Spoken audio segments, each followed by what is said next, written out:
Leviticus chapter 4, verses 1 to 35. I am reading from the New Revised Standard Version, the Green Bible. Verse 1.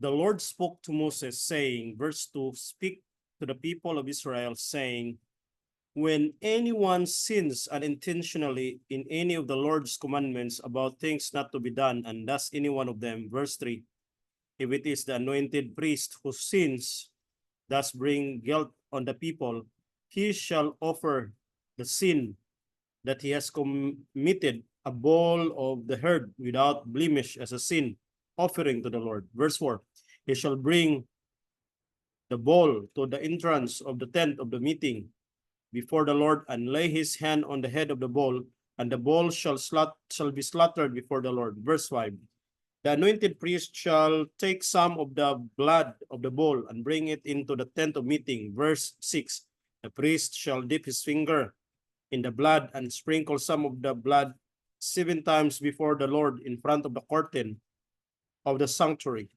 Verse 7, the priest shall put some of the blood on the horns of the altar of fragrant incense that is in the tent of meeting before the Lord, and the rest of the blood of the bull he shall pour out at the base of the altar of burnt offering, which is at the entrance of the tent of meeting.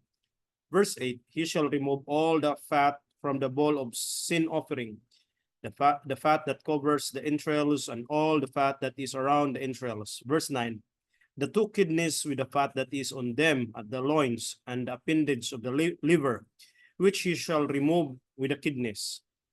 Verse 10, just as these are removed from the ox of the sacrifice of well-being, the priest shall turn them into smoke upon the altar of burnt offering. Verse 11, but the skin of the bull and all its flesh, as well as its head, its legs, its entrails, and its dung. Verse 12, all the rest of the bull he shall carry out to a clean place outside the camp, to the ash heap, and shall turn it on a wood fire. At the ash heap it shall be burned.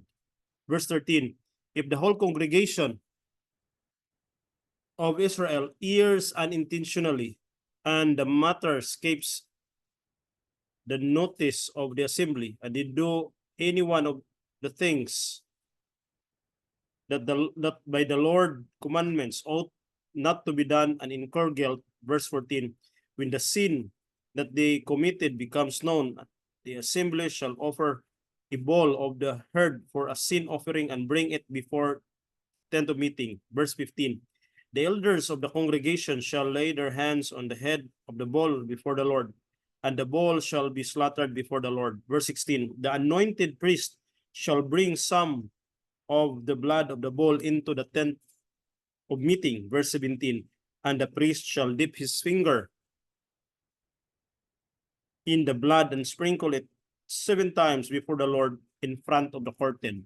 Verse 18, he shall put some of the blood on the horns of the altar that is before the Lord in the tent of meeting, and the rest of the blood he shall pour out at the base of the altar of burnt offering that is at the entrance of the tent of meeting.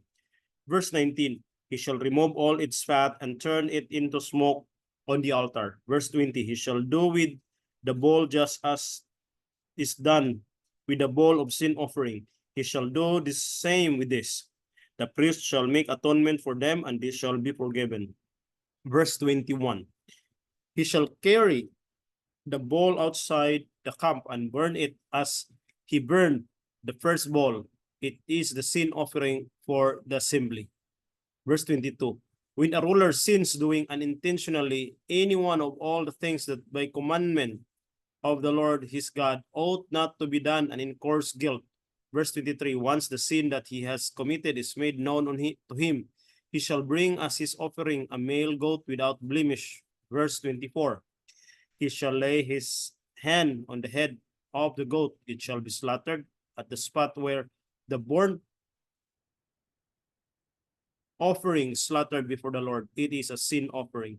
Verse 25, the priest shall take some of the blood of the sin offering with his finger and put it on the horns of the altar of burnt offering, and pour out the rest of its blood as at the base of the altar of burnt offering. Verse 26, All its fat he shall turn into smoke on the altar, like the fat of the sacrifice of well-being. Thus the priest shall make atonement on his behalf for his sin, and he shall be forgiven. Verse 27. If any one of the ordinary people among you sins unintentionally in doing any of the things that by the Lord's commandments ought not to be done and incurs guilt, verse 28, when the sin that you have committed is made known to you, you shall bring a female goat without blemish as your offering for the sin that you have committed. Verse 29, you shall lay your hand on the head of the sin offering, and the sin offering shall be slaughtered at the place of the burnt offering. Verse 30, the priest shall take some of its blood with his finger and put it on the horns of the altar of burnt offering, and he shall pour out the rest of its blood at the base of the altar. Verse 31, he shall remove all its fat, as the fat is removed from the offering of well-being, and the priest shall turn it into smoke on the altar for a pleasing odor to the Lord. Thus the priest shall make atonement on your behalf, and you shall be forgiven. Verse 32, if the offering you bring as a sin offering is a sheep, you shall bring a female without blemish. Verse 33, you shall lay your hand on the head of the sin offering, and it shall be slaughtered as a sin offering at the spot where the burnt offering is slaughtered. Verse 34, the priest shall take some of the blood of the sin offering with his finger and put it on the horns of the altar of burnt offering, and pour out the rest of its blood at the base of the altar. Verse 35, you shall remove all its fat, as the fat of the sheep is removed from the sacrifice of well-being, and the priest shall turn it into smoke on the altar with the offerings by fire to the Lord. Thus the priest shall make atonement on your behalf for the sin that you have committed, and you shall be forgiven. Leviticus chapter 4, verses 1 to 35. I am reading from the New Revised Standard Version, the Green Bible.